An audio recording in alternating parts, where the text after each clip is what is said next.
gonna give in. I'm not playing a mess. You're not scared around here. You can't keep stepping on me. Happy and free. Radical positivity. Say what you believe in. Try fighting uphill with me. Avoid the dangers of conformity. A lot of us with no action. Destroy this corporate thing.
How's it going?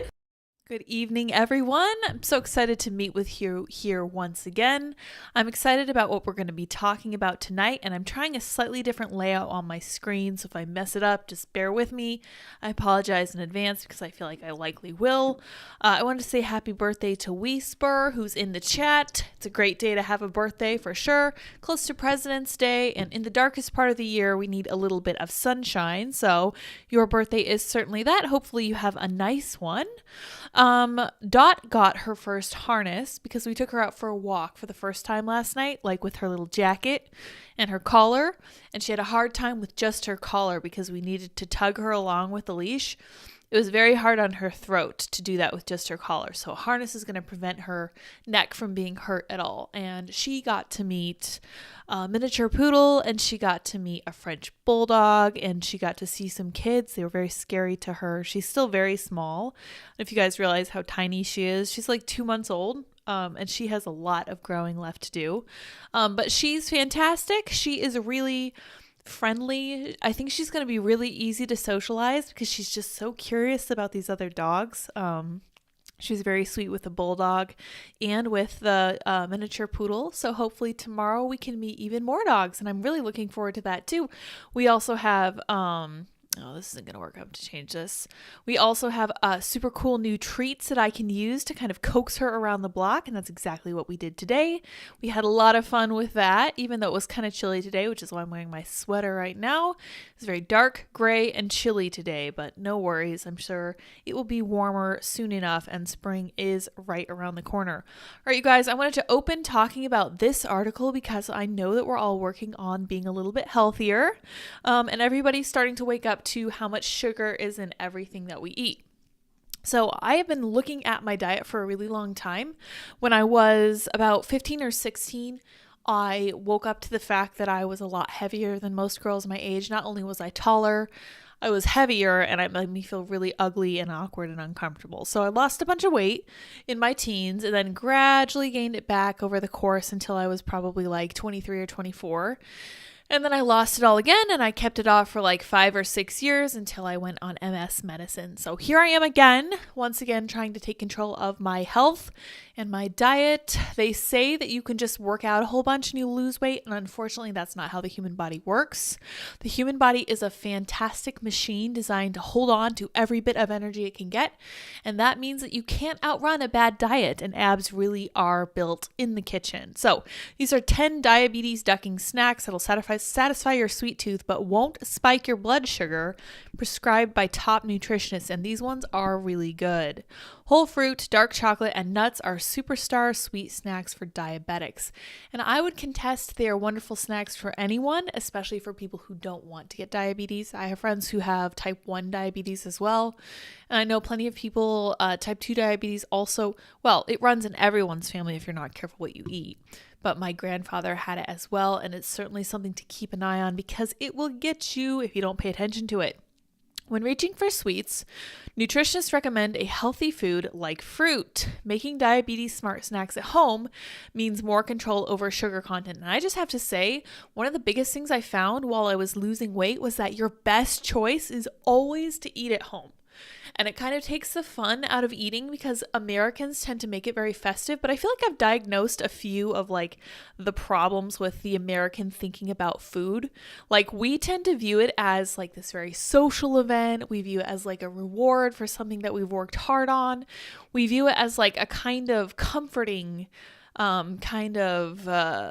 institution that we use to make sure that we have emotional support. And I remember I gave a speech about my 600-pound life when I was in community college before I started working with Timcast, and I noticed that the food was never the issue for people on my 600-pound life. The other issues that came along with that person, all of the other baggage, whether it was emotional abuse, loneliness, depression, neglect, all kinds of stuff, a history of traumatic abuse in their past, all of those kinds of things were really rolled into their coping with food. And that was really valuable to me going forward. I was like, you know what? Food has such a positive impact on our emotions that we can often use it to treat our other emotions with, and it makes it very dangerous. That's certainly something to be aware of. It means we have to have something else that we can use instead of food, like spending time with our families, having hobbies like reading, being outside, spending time with pets, that we can really use to reward ourselves instead of food. Diabetes safe sweets to satisfy cravings. Apple and peanut butter pudding, interesting. Chocolate cake batter light ice cream. So this is Halo Top. Halo Top ice cream is really good. Frozen berries are also delicious. I actually just made Andy a smoothie. It was chocolate strawberry because I just made chocolate syrup, but it was good nevertheless because it had a bunch of strawberries and then it also had almond milk and then of course the sweetness of chocolate syrup that made it good. They mentioned also dark chocolate. That's really good too. You can dip berries in that. That's a lot of fun. Strawberries especially are really high in fiber, which helps lessen the effect of sugar. Sugar-free fruit popsicles, pears. We have pears too. I got to eat a pear today. That was really good. Homemade banana ice cream. Interesting. Chocolate hummus and strawberry. So I don't know if you guys have seen this. And it's a little bit upsetting to a lot of people, but there are actually dessert hummuses and they're kind of good.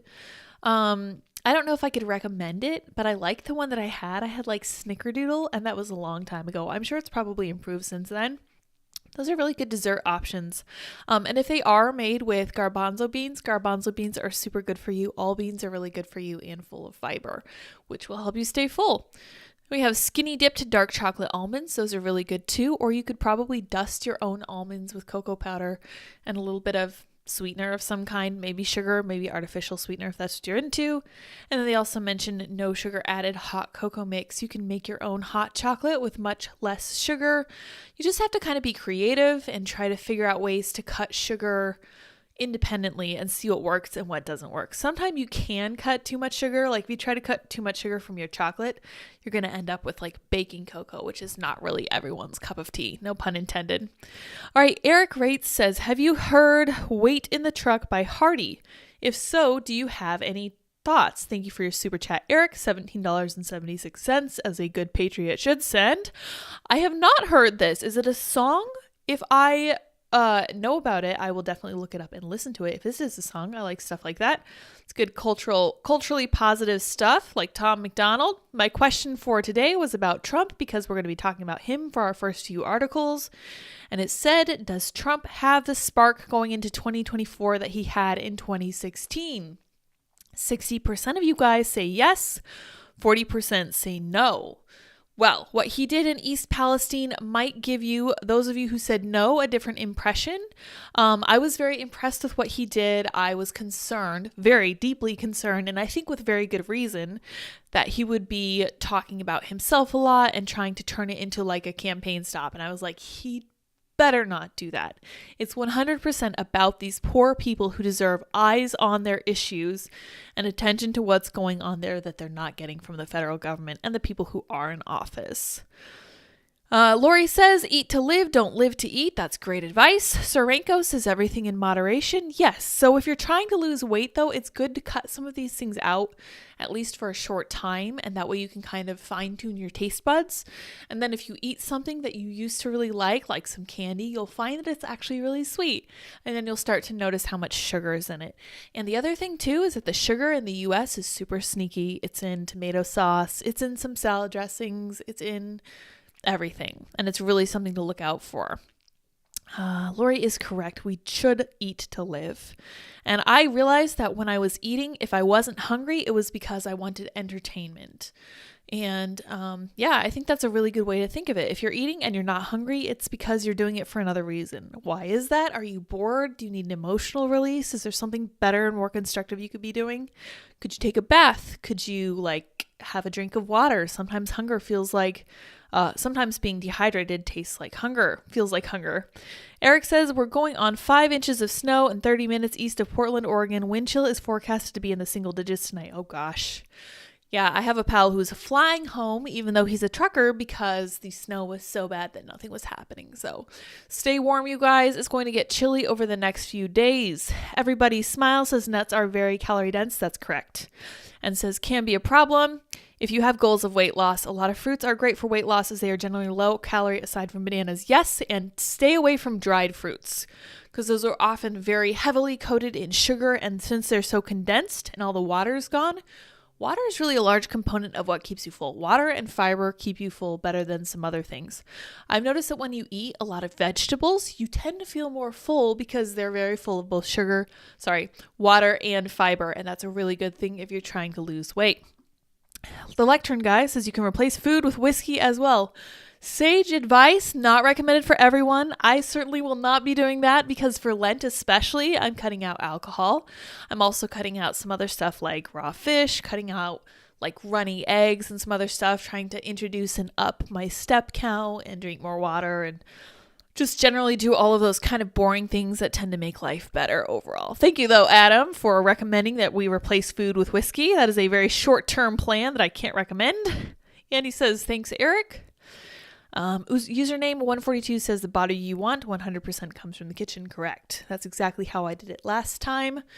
And that's how I plan to do it this time. All right, you guys, let's talk about Trump. He's been busy. At East Palestine, Trump tells residents, "You are not forgotten." Residents need help, Republican wrote. Former President Donald Trump on Wednesday delivered a reassuring address to the residents of East Palestine, Ohio, telling people gathered there who have been dealing with the weeks-long aftermath of massive train wreck, "You are not forgotten. We stand with you," Trump told the crowd at the East Palestine Fire Department. "We pray for you and will stay with you in your fight to get answers, to help answer and get accountability you deserve." Trump, during the address, said that the train wreck had rocked the lives of people throughout this area and long beyond it. Not sure if that's exactly the right turn of phrase, but you know what he's saying, like far beyond it. "We've seen the first responders and railroad workers serving bravely in the line of duty," he continued. "We've seen citizens speaking up at the town halls. Everybody's been watching." The former president claimed that residents had been met with indifference and betrayal. Biden and FEMA said they would not send federal aid to the town under any circumstances, Trump claimed, echoing an earlier allegation that the Biden administration was motivated to act on the East Palestine disaster. Trump himself indicated he would visit the town. My bad. "We opened up the dam and we got them to move," Trump said on Wednesday, and I can't disagree with him because the Biden administration said they weren't going to send FEMA aid to East Palestine until Trump said that he was going to go over there. And that's really kind of a great way to get them to do something, is just kind of say, "Oh, you know what? You're not going to do anything about it? Okay, I will." Trump had arrived earlier in the day to survey the wreckage of the recent train wreck there, bringing with him truckloads of emergency goods in a move plainly meant to contrast him with his presumed 2024 rival, President Joe Biden. Trump was seen on Wednesday afternoon meeting with East Palestine Mayor Trent Conaway and Ohio Senator J.D. Vance. Crews have been working to clean up the disaster area since the train's derailment near the town on February 3rd. And here's a tweet. Trump is walking in East Palestine with the mayor of the town and J.D. Vance. Reports on social media also showed crews unloading crates of emergency relief, which had reportedly been brought by Trump as part of his visit. This is from Chuck Colesto. Just in, Trump lands in East Palestine, essential supplies being passed out to locals awaiting his arrival. At his speech on Wednesday, Trump also pointed toward the railroad company's duty to help manage the disaster. Norfolk Southern needs to fulfill its responsibilities and obligations. I'm very glad to see Donald Trump working to bring accountability to this little town that it really feels like the Biden administration has not just forgotten, but really kind of hates, because President Biden made a point of going over to Ukraine before he went the 300 miles to the west to Ohio. And that is ridiculous. That's really unfair. Absolute insanity to me. And Pete Buttigieg also said he would be stopping by, but didn't say when. It's very unlikely that he's actually going to make that happen. He refused to do an interview with the Daily Caller reporter because he was taking personal time. He was walking between locations, whatever. I understand not wanting to be on the spot 24/7, but he owes everyone some answers. Calls for Buttigieg's resignation grow among lawmakers as Ohio Republican hints at impeachment. "I hope he does resign, and if he doesn't, there's a long list of impeachment criteria," said Ohio Republican Representative Warren Davidson. More GOP lawmakers are calling for Transportation Secretary Pete Buttigieg to resign, with a House Republican from Ohio suggesting the GOP-led chamber should proceed with impeachment if he doesn't step down. Florida Republican Senator Marco Rubio wrote to President Biden about Buttigieg's job performance in light of the February 3rd toxic train derailment in East Palestine, Ohio. He argued that Buttigieg has been absent on the job and it's become a pattern. Amidst an impending possible rail strike last year, Secretary Buttigieg left the country to vacation in Portuguese wine country, Rubio wrote. Near misses in commercial aviation, as well as recent system failures, including the one that shut down air travel in Florida in January, indeed throughout the entire United States, indicate that serious and persistent problems across the Department of Transportation are not being sufficiently remedied. I do not have confidence that Secretary Buttigieg is capable of keeping the American people safe. That's fair. I appreciate Marco Rubio saying that. Buttigieg told reporters on Monday that he plans to visit East Palestine when the time is right. Excuse me, when exactly would the time be right, if not something like approaching 3 weeks ago when this initially happened? That's insane to me. These people have a complete disdain for the people in Ohio. I don't know anything about Ohio. I don't think I've ever been, except maybe in passing. Yeah, I think I drove through there, but I don't think that they deserve this kind of disdain from the Biden administration. Honestly, it's kind of disgusting. Buttigieg also addressed Rubio's letter to Biden. I can't help but notice the last time this agency heard from him on rail regulation was his signature being on a letter that was pretty obviously drafted by industry, calling on us to weaken our practices around track inspection, he said. On Tuesday, Rubio responded to Buttigieg's criticism. First, Buttigieg was MIA on the derailment, he said. Then he lies to media, claiming my 2021 letter calling for more track inspections was a letter calling for deregulation. He is an incompetent who is focused solely on his fantasies about his political future and needs to be fired. Rubio is not the only lawmaker calling on Buttigieg to resign. His negligent mishandling of numerous transportation disasters and alleged misuse of government resources deem him unfit, said Tennessee GOP Representative John Rose. At the state level in Ohio, lawmakers, including GOP State Rep Michael Rowley, want Buttigieg to resign too. So there's quite a few Republicans who want Pete Buttigieg to resign. Now, will he? Absolutely not. Not as long as President Biden is in office. I just don't see it happening. I'm really curious what happens if he does end up going to East Palestine. I do not think he will be warmly received in the least. But I guess we could be wrong. He could go and make a stunning recovery and make everybody happy and fix all the problems that were caused there. Now, I really don't think that the Department of Transportation Secretary is responsible for all this stuff, but when something like this happens, it is part of his job to go and talk to people about it and try to find solutions for them. At least, at least it would be if he felt any kind of responsibility to these American people. Eric once again says, while he has the same spark, speaking about Trump, it doesn't appear that way. Versus 2024 Biden, it appears even better than versus 2016 Hillary, but the bar's been lowered so much that it's not as satisfying anytime. Anytime, Andy, heart emoji. Thanks so much, Eric. Appreciate that. All right, so Andy tweeted a tweet, so I will retweet that now. Please hold music. Tonight, Joe Biden's new pronouns just dropped. Xi/Jinping. Thank you, dear. That's wonderful. Entirely accurate. I do think those are, in fact, his pronouns. So we will retweet that now. All right. So let me close these last two articles and on to the next one. Since we are on the topic of Trump, let's talk about what he thinks about the FBI. Oh, hey, you know what? Let me pull one more thing up. 6 ways from Sunday. Chuck Schumer. Do you guys remember when Chuck Schumer said that about how the intelligence departments could get you? We're going to look at that too, because this next article is about the politicization of the intelligence agencies. Here's what Trump thinks. Trump blasts FBI, other federal law enforcement agencies as, quote, totally weaponized. They've been going after me for years. Prosecutors and the Democrats on the radical left, said the former president. By the way, the higher my poll numbers go, the harder they come at me. Well, that makes sense. Former President Donald Trump on Monday decried the rampant politicization and weaponization of federal law enforcement institutions such as the FBI.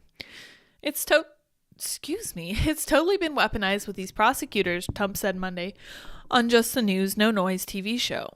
They've been going after me for years, prosecutors and the Democrats on the radical left. By the way, the higher my poll numbers go, the harder they come at me. Public backlash has been growing against the Department of Justice, the FBI, the Department of Homeland Security, and other federal law enforcement agencies for perceived politicization and abuse of power. Examples include collusion with social media platforms to censor user content, cooperation with demands to monitor parents, sounding off at school board meetings as potential domestic terrorists, and referring to Catholics that go to Latin Mass as, quote, extremist threats. Former president also railed against what he views as federal law enforcement's double standards regarding retention and storage of classified records. Trump's Mar-a-Lago estate was raided by the FBI last year in a search for classified documents sought in an official records dispute with the National Archives. Let's listen to what Chuck Schumer thinks about this.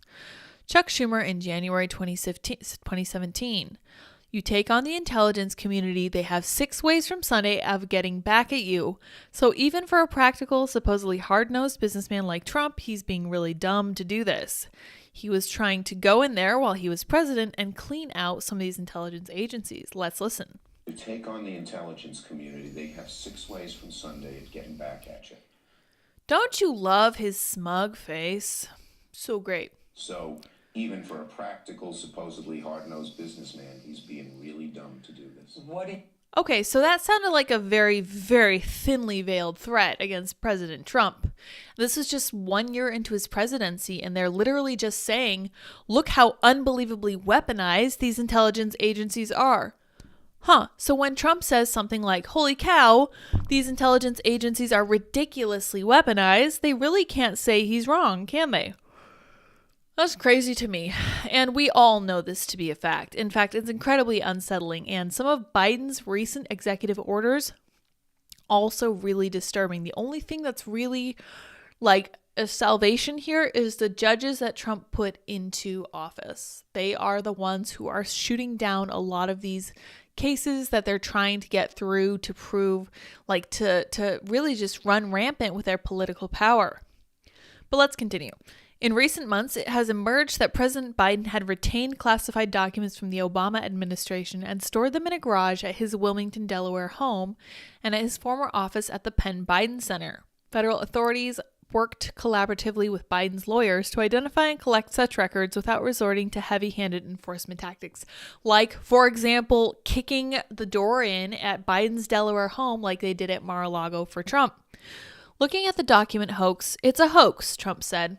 Obama took documents all over the place, and if you take a look at Obama and Biden, and you take a look at all of them, including Jimmy Carter, and we wish him well, because he did just go on hospice, everybody took documents. It appears this is the case. Trump vowed to continue the fight the politicization of federal law enforcement and intelligence agencies. It's a disgrace what's going on, he concluded, but I've been fighting it for years and I'll continue to fight it. We've been doing very well. Of course, he would end on that note. You have to end positively and argue that your case that you're going to continue to do great things.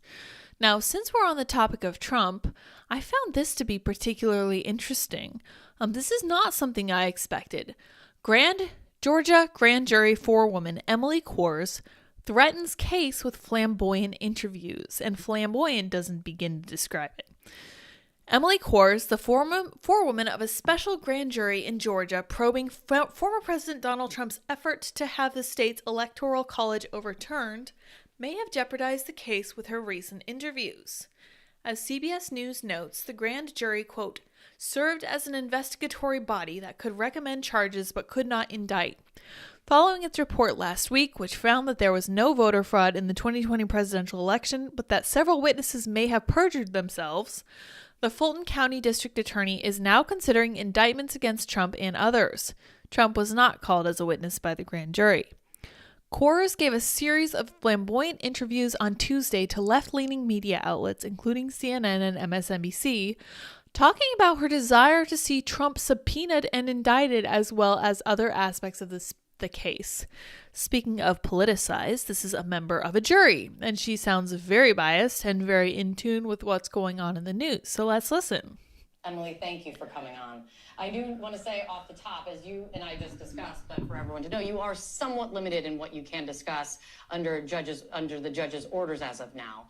But we do know, of course, one of the biggest questions remaining for everyone that wasn't in that jury room with you is how many people are in trouble here? What can you tell us about how many people you recommended as a group to face indictments? Well, thank you for having me, first of all. And I'm hesitant to speak to something that the judge made a decision not to share. I don't know if everyone's aware of this, but there was a hearing about what parts of the report should and should not be published in its various forms, and the sections that were removed were consciously chosen to be removed, and I don't want to say I have better judgment than the judge. That's totally understandable. Would you say when it comes to, there are indictments recommended, of course. Is it Yes. more than 12 people? Is it more than 20 people? I think if you look at the page numbers of the report, there's about 6 pages in the middle that got cut out. Allow for spacing. It's not a short list. Not a short list. More, I mean, when it comes to 75 witnesses, like, it's not, I assume, of course, it's Right. not 75 people. Would you characterize it as 20-ish people? I can't say I counted. Okay. More than a dozen, though, I think I'd heard you say in another interview. I believe so. This is so awkward. That's probably a good assumption. After everything that you've seen, what would your reaction be if the DA decides against bringing any charges after what you've seen? I will be sad if nothing happens. Like that's about my only request there is for something to happen. I don't necessarily know what it is. I'm not the legal expert. I'm not the judge. I'm not the lawyers, but I will be frustrated if nothing happens. She certainly is not a legal expert because, according to this article, as we will read further in, she has kind of jeopardized the whole case by going and giving all of these interviews. And the lady from CNN said at the beginning of that first interview, well, there's only so much you can say. You can't talk about everything. But this woman seemed to want to spill, and this was not the time. So let's see what happens. This is from Trent. CNN interview with 4-person juror Emily Coors on Trump GA grand jury says there will be no surprises in indictments if you've been following. Also, more than 12 people recommended for charges. She is loving the spotlight, and that is deeply unsettling. The oath taken by grand jurors in Georgia includes a promise to guard the secrecy of deliberations from the state grand jury handbook original emphasis. The oath you take as a grand juror requires that you shall keep the deliberations of the grand jury secret unless called upon to give evidence thereof in some court of law of this state. There are important reasons why you are commanded not to disclose to anyone what occurs while the grand jury is in session. Secrecy protects witnesses from intimidation or tampering and makes it more difficult for a witness to avoid subpoena, hide, or destroy evidence, or for a defendant to evade arrest. Secrecy not only aids in the investigation process, but is of particular importance to an accused that may later be cleared by a return of no bill. In this case, the New York Times notes, Judge Robert C.I. McBurney of Fulton County Superior Court, who is handling the case, has not barred the jurors from talking to reporters, but has sought to limit what they can discuss, in particular when it comes to describing their deliberations. Ms. Coors is the first of 23 jurors and an additional 3 alternates to speak out. Whether Coors flouted the rules or not, her evident desire to see Trump prosecuted may help attorneys for the former president and any other potential defendants quash subpoenas and indictments. And NBS News notes, lawyers for several witnesses are preparing to move to quash indictments based on the forewoman's comments, which they would argue taint any such charges and investigation. And I think they would have a very strong case to do that. I'm certainly not a legal expert either, like she said, but I do think that she certainly has not done her case any favors. And as far as wanting to see Trump get in trouble, I think she's going to be disappointed, probably largely because of her own doing, which is very intriguing. Let's read some of your commentary. Eric, thank you once again for your super chats. You're on a roll this evening. I appreciate it very much. Oh my gosh, I lost it. I don't know why the chat jumps like this, but it's frustrating. He says, I don't know if I want the Secretary of Transportation keeping me safe, but yeah, Department of Transportation has been picking winners and losers for over a century. Like the FBI, toss it in the dumpster where it belongs. Wee Spur says, time to eat my birthday steak and salad. Be back soon. Have fun. Have a nice birthday dinner. We're very happy to have you here on your birthday. Good stuff. Keenan says, still snowing in Fort Collins, Colorado. It looks like 6 or 8 inches of snow so far. It looks like y'all are lucky on the East Coast right about now. Entirely correct. It was just a little chilly today. I got a good long walk in, and it wasn't particularly cold. It was probably about 40 to 45 degrees. I do know it's going to be cold this weekend, though, and indeed throughout much of the United States. Grapes and Cabot cheese, my favorite lunch. Interesting. I have to try that for sure. Somebody made a note about low-carb tortillas. Yeah, Everybody Smile says low-carb mission tortillas are a cheat code and can be toasted in the oven to use as quick homemade pizza crust. That's a great point. A really good way to get into low-carb mode is by choosing carefully your products, because they have a lot of really good low-carb options now. A lot more than when I was first doing this in like 2015, I think. Of course, I was also overseas at the time, but when I was first doing this, in like 2007 and 8, there was nothing, and I had to hand make everything. And as I said before, making your own food is a great cheat code too for getting around all of the sugar that's in everything and making sure that you know exactly how much you're eating of everything. Yeah, still snowing. Yeah, it's gonna be freezing. I'm sorry, it's the whole United States. That says stuff. That woman is terrifying to look at. She is like the murderer in a horror movie. Yeah, I don't know what's going on with her, but I feel like has this huge thirst for attention. Hello, Dot is coming to join us. Hello, lady. You want to hop up? Hey, come here. Come here. You guys got to see her little halter. It's adorable. She's so cute. Oh my gosh. Hello, Dot. What do you want to say? You want to say anything? Isn't she cute? Look at her little halter. So cute. Oh, she's giving me kisses. Okay, you can lick my face, but you can't lick my mouth. I draw the line there. Okay, don't lick the microphone. That's too much. We'll see if she wants to take a little nap. She used to come and take a nap on my hand. Anymore, she just wants to explore my desk too much for her to be up here. I don't know if you guys have seen her tail, but it's so cute. It's so curled. I just love it. I think she's adorable in every way. You guys tell me if you think she needs a haircut. She's getting a little scruffy. It's a little long. She's got that Australian Shepherd in her.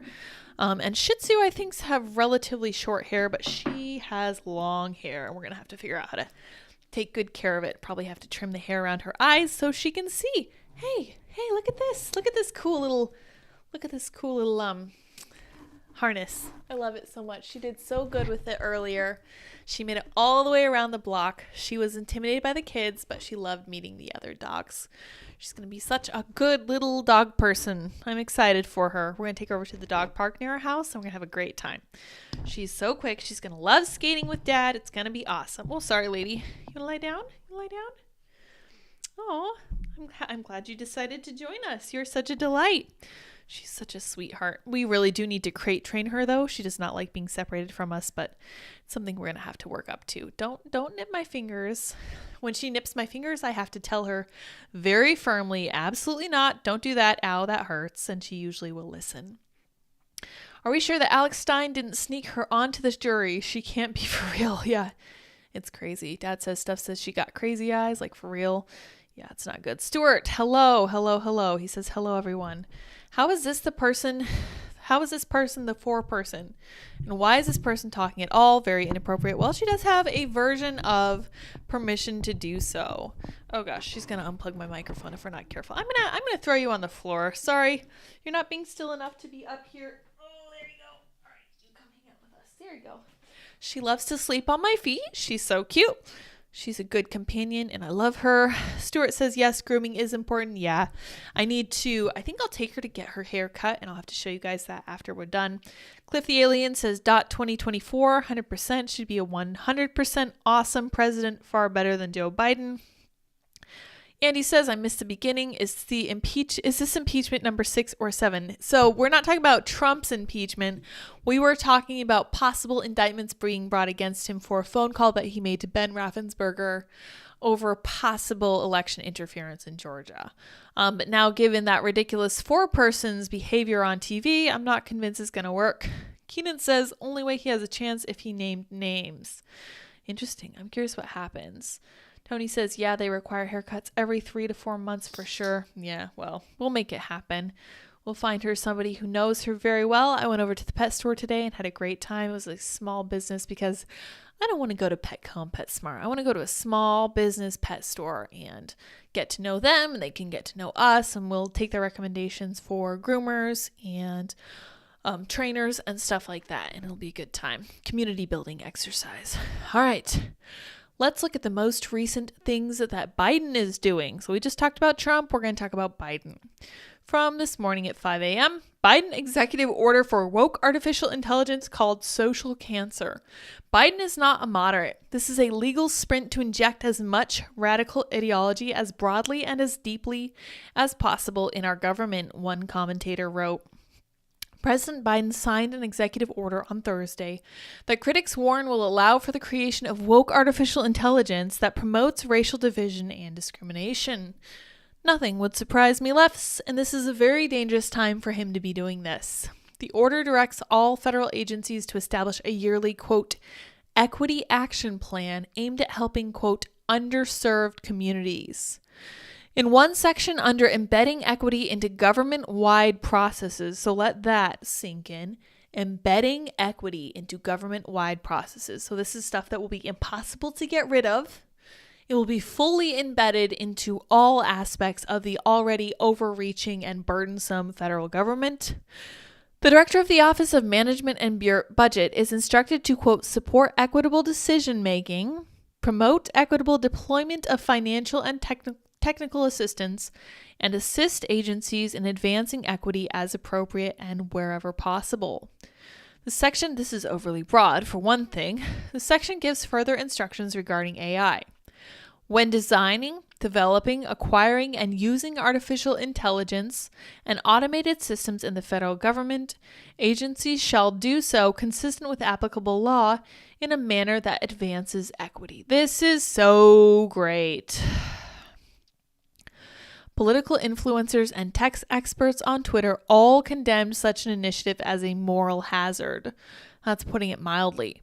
Christopher Rufo, the journalist who helps draw public attention to critical race theory, warned Biden's new executive order creating a national DEI bureaucracy has a special mandate for woke AI. The order instructs the federal government to, quote, protect the public from algorithmic discrimination and deploy AI systems, quote, in a manner that advances equity. That's incredibly terrifying.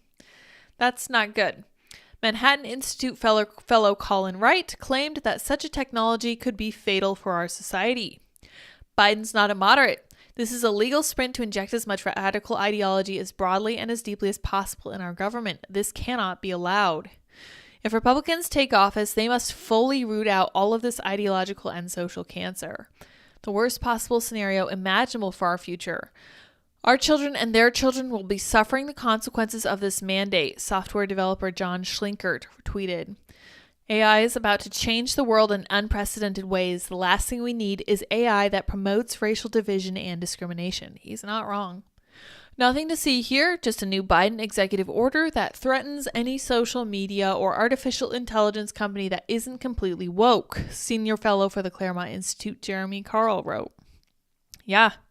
Entirely correct. There's Chris Rufo. Commentator Trent England tweeted a comparison to the uprising of killer robots in the Terminator movie series. Biden administration working on T1000 woke edition. Yeah, well, he's not entirely wrong, is he? We are giving AI a lot of power that it doesn't deserve to do things that we don't fully understand yet. And they're literally writing in, and Biden is telling them that they have to make it woke. And that's insane to me. That's utterly insane. Like, the 2024 election, I think, is likely to be one of the most significant in our lifetimes. And I will be beside myself if Republicans decide to snatch defeat from the jaws of victory. Conservative author Michael Sebastian tweeted, reports of the death of wokeness are greatly exaggerated. Yeah, it's not going anywhere. And it is being kept on life support by people like Joe Biden, who have the power to sign it into actual artificial intelligence. This is the first time a president has been able to do something this far reaching. And Joe Biden is not using this power for good. And this should surprise no one. But I personally feel a great deal of trepidation about this. I really don't like it. It's making me very concerned about the future, and I will have to keep a close eye on it. I really hope this is challenged in court before it goes too far, but it is an executive order, so we'll have to see what happens. Eric again says, oh yeah, algorithmic discrimination isn't happening right now. Clown world. It is for sure, but now it's mandated to happen. Like we won't have a choice. And not just like the Twitter algorithm, but every single algorithm and all the AI we could possibly use will all be inculcated with these ideas that we already hate and we've already been fighting against. Like this is genuinely upsetting and kind of makes me feel a little bit hopeless, but there has to be a way to combat it. I think we'll find a way. Dad Says Stuff says they don't define what equity means at all. It's disturbing. Yeah, that's what I mean. It's overly broad. Keenan says there are 100 ways to bribe a crooked politician and 1,000 ways to bribe an honest one. Eric Wright says Vivek Ramaswamy looks more attractive by the day. Is this a psyop? Absolutely not. Vivek is great. He does good stuff. He has, I think, a company called Woke Inc. Let me see. I know he wrote a book called Woke Inc. Woke Inc. Vivek Ramaswamy. Yeah. So he wrote this book, Inside Corporate America's Social blah, blah, blah. Social justice scam. Yeah, good for him. He's a very smart man and he has worked with a lot of companies and been very successful. And he's officially in the presidential election race, so we'll see what happens there. It would be really good to have someone in office who's fully in touch with all of this tech stuff. So he might be a great choice, but pretty sure he's not going to get anywhere, but we'll see what happens. Keenan Smith says Jimmy Carter is Joe Biden's true predecessor. Dad Says Stuff says this seems like it's illegal and impeachable. It's 100% impeachable. I don't know about illegal. We've given the president way too much power. Papa Sarge says support equitable decision making equals being racist. That's correct. Entirely correct. Can I bring the dog up this way? I don't know if I can. No, I'm just going to bonk her head. I don't want to do that. You're going to have to come around, Dot. I can't pick you up that way. Sorry, chair's too far forward. I can't bring her up under the table because it's too close to like my knee, so she'll just bonk her head into it. The West Wing TV show, the episode where we are introduced to Ainsley, CJ Craig was terrified because she accidentally said something about the grand jury she shouldn't have. Yeah, that's exactly how this lady should have felt from Georgia, but she didn't. She felt a great deal too much freedom to talk about it, but now the attorneys have some inkling of what's going to happen, so they have the opportunity to make their case against her. So we'll see what happens there. I'm very curious. All right, you guys, I want to talk about this lady who detransitioned because this is actually a bright spot in the culture war. I think it's awesome. Dot, come around here. Come on. I don't think she knows yet what come here means because she'll just like look at you or she'll like try to play with you when you're calling her over. And I'm like, come here. She'll like give me her paw. She's like trying to give me a high five. I'm like, no, I need you to come here so I can pick you up. But she doesn't seem to understand it. She's a little bit dense sometimes, but she'll figure it out. The doctors failed me. Detransitioned woman who had her breasts and uterus removed when she thought she was a male during mental health crisis sues 8 healthcare workers who helped her change. Woman is suing health professionals who performed irreversible procedures. Says she put mental health problems down to being trans after reading online. This is going to be a serious issue going forward, and I'm really glad that she's suing. I want everyone who has regrets about this stuff to sue every person who helped make this possible because this is absolutely unforgivable, atrocious behavior. Our medical system should not support this kind of thing. A detransitioned woman who underwent surgery to remove her breasts and uterus is suing the healthcare providers who purported to have facilitated her transition. Michelle Zakigna, 34, has filed a lawsuit against the 8 doctors and mental health professionals who prescribed her testosterone treatment and gave her a bilateral mastectomy and a hysterectomy during what she says was a mental health crisis. Over a 10-year period, she went from seeing a therapist to being referred for hormone therapy by doctors who she had limited interaction with, including one she says she spoke to for less than an hour, to undergoing irreversible surgery and deciding mental health diagnoses better explained her condition than anything else in 2020. I will live the rest of my life without breasts, with a deepened voice and male pattern balding, and without the ability to get pregnant, she wrote. Removing my completely healthy uterus is my greatest regret. And I do agree with her that no doctor should have agreed to do that. We don't offer to cut people's hands off because they feel like they shouldn't have hands. We don't offer to amputate any limb because someone feels like they are in a body that shouldn't have that limb. That's not something we do. But for some reason, because they decided that they can make money on it, because it's part of a larger agenda, they have decided that it's fine to remove people's internal organs and things like their breasts and their testicles to kind of try to make their bodies resemble how they feel inside. Unconscionable. This should never have taken place in the medical setting. Sakigna claims that professionals failed to properly address her mental health needs and allowed her to undergo irreversible procedures that her body and suppress feminizing characteristics with testosterone. Poor lady. I feel really bad for her. A photo of Michelle she shared of herself on her Twitter account. She looks very sad. Michelle is suing 8 medical professionals, including doctors and mental health professionals, for their involvement in her transition over 10 years. They had plenty of opportunities to tell her this was a bad idea or to notice that her mental health was unstable, and they chose not to. This looks like a choice to me, and that's disturbing. After a suicide attempt in 2008, so she was literally suicidal in 2008, she started seeing Dr. Nadine Lulu, who became her regular therapist and put her forward as an ideal candidate for hormone therapy in July 2010. That spring, she'd spoken with a therapist at a Toronto support group for reportedly less than 1 hour before she was recommended for hormone therapy. Rupert Raj, one of the therapists running the group, is a defendant in the case, as well as Dr. Rick Lindell, who had apparently not met Michelle before recommending her for hormone therapy. Wow, this is malpractice of the highest degree. With these recommendations from multiple medical professionals in the space of a year, Michelle started to transition in 2010. Dr. Pamela Lekos, Dr. Kakavwiti, and Dr. Suzanne Turner apparently did not consult with a psychologist before prescribing Michelle testosterone. Michelle went back and forth with mental health issues until Lulu sent her for a full psychological exam with Dr. Rowden, in which a number of diagnoses were made, but her gender dysphoria left unexplored. 2 years ago, still battling with her identity, a professional refers her for a procedure to remove her uterus, which is completed in May 2018. Excuse me. Here's Dot again. She wants to join us once again. She has things to add, apparently, about gender transition. What do you think about that, Dot? What do you think? You lay down? You take a nap on the desk? Yeah, I'm gonna give you a hug. Oh, she's so sweet. She wrote in a post for the Gender Dysphoria Alliance about a troubled time at school, feeding into anxiety and depression. As a little girl, I was bullied daily by my peers, by older children, and sometimes even by younger children. It felt like everyone in my elementary school knew that I was different.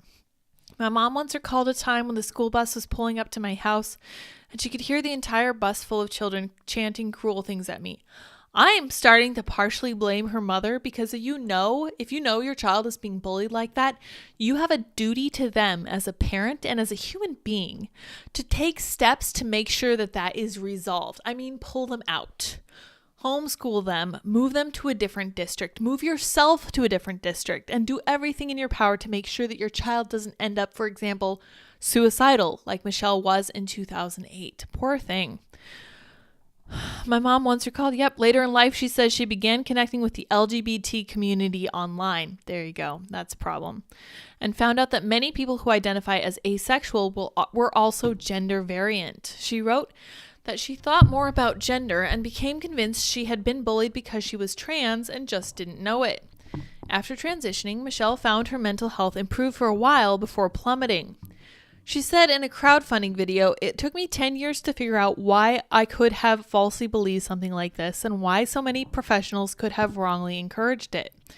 I can imagine that there are a lot of people who will eventually find themselves in my position, some of them vulnerable adults like I was, and some of them too young to understand the long-term consequences. Yeah, she's not wrong. And I feel like a lot of people are going to follow in her footsteps.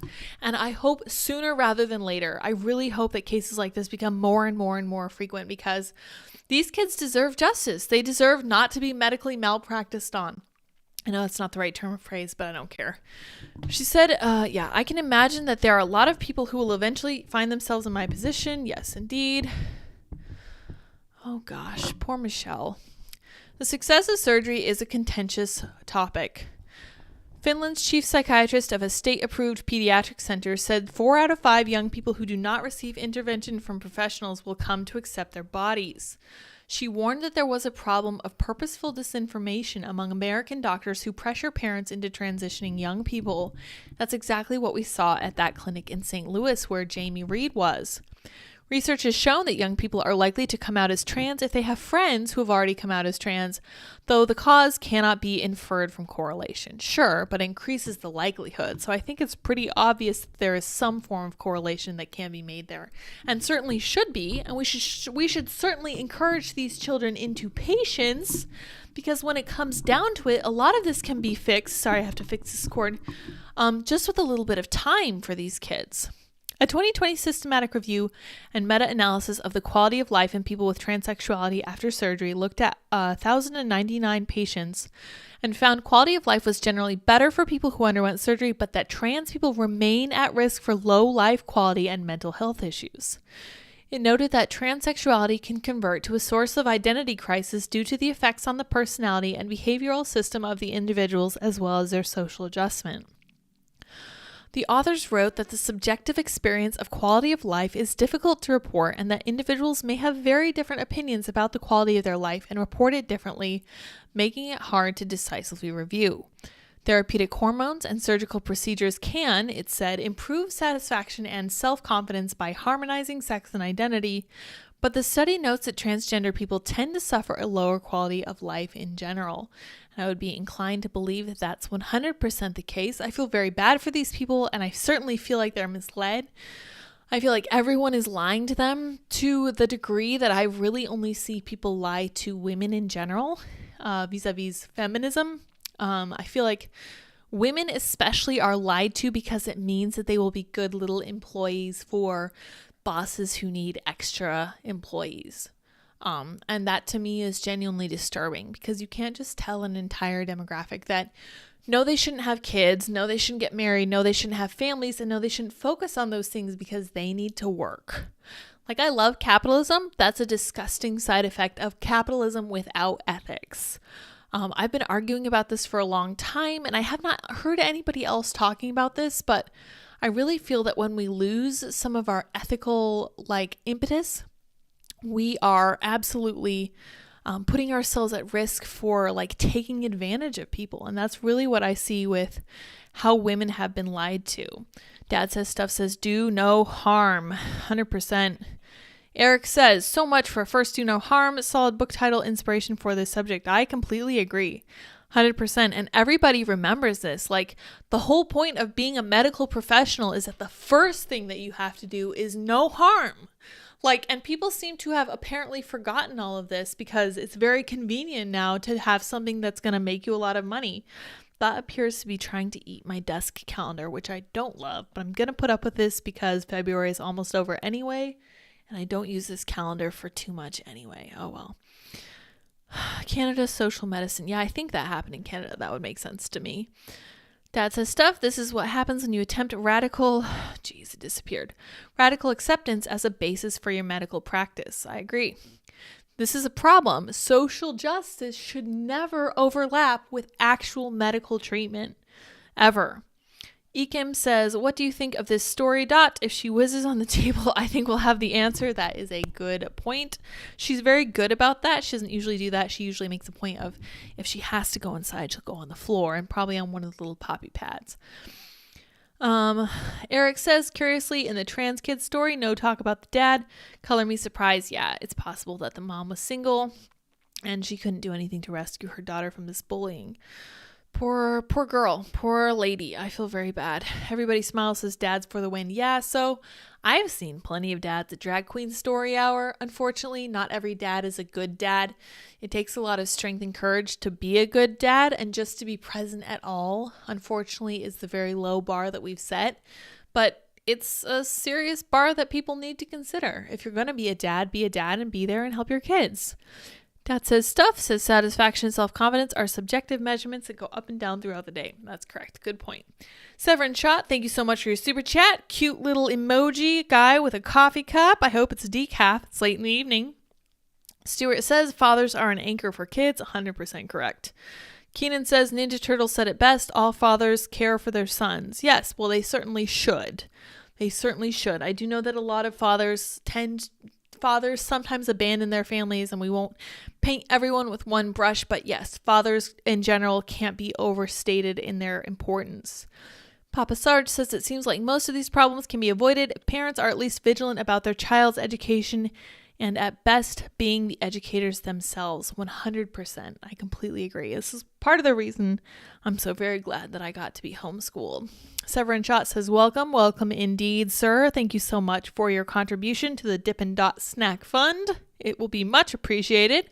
Keenan says, I like Dot more. Sorry, I'm a cat person. Yeah, 100%. That's fine too. Dip is a totally different kind of fun. He's very smooth, very easygoing, very smart. Slower than Dot. I know you guys have heard about cat-like reflexes. She's actually quicker than he is. In fact, let me show you guys this from our Instagram. I misspelled Instagram terribly. So we have the lighter dips. Yeah, let's see. I want to show you guys this video if I can. Sometimes it won't let me. There we go. This is them playing. Ooh, I think I'm going to have to mute this because I put the eye of the tiger over it because they were sparring. Here they are. This is how they play. It's adorable. I don't think you guys are going to be able to hear the music well, but Dot will just run around Dip in circles, and Dip will just sit there and like slap at her, and she'll just like do all these spins and crazy jumps. They have a great time with each other, and they're really, really adorable when they play together. It's so funny when they chase each other through the house. They're like stampede. Literally, our downstairs neighbors can hear all of this because they're like stomping along. But for some reason, thankfully, they're not able to hear it when Dot barks. Very glad about that. But yeah, so they're a really, really cute pair. They have a lot of fun. They get into a lot of trouble. Dip still loves to smack things off the counter, and then Dot will investigate them. It's just a match made in heaven. It's so great. Survey says, yes, that's correct. People do think that Trump still has the spark that he had in 2016. So maybe that'll be the case. Hopefully he gets a lot more done in 2024 than he got done in 2020 or 2016. Stuart Walker, thank you, sir, for your super chat. Says careless talk costs lives. In respect to your last segment, yes, 100%. And I have a segment lined up. Let me see what that one was going to be about. I don't remember. Oh no, I can't find it now. Well, I do have a segment lined up for Saturday. I try to make them as often as I can. I need a better way of making thumbnails. I'm not trying to rip anybody else's thumbnails off, trying to make them noteworthy and memorable. St. Miles, thank you so much, sir, for your super chat for Dippin' Dot. Fun time. Yes, we're going to spend all of that at the new pet store where we try to give our money to the small businesses. Much better than Petco or PetSmart. Definitely. If you can shop small, you should do so. Anyway, you guys, it's getting late. I'm going to go make some food for Andy. Dot, you want to say goodbye to everybody?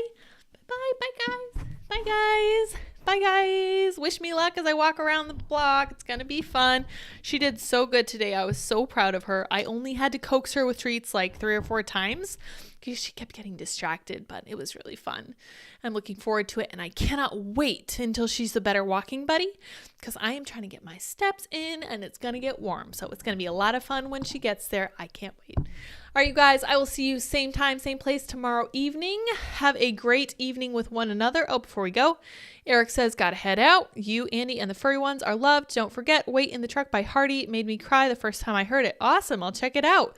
Dad says stuff, says bye, Dot. Good. Also, good luck. Thank you very much, you guys. Have a good night. I will see you next time. Bye, guys.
how's it going?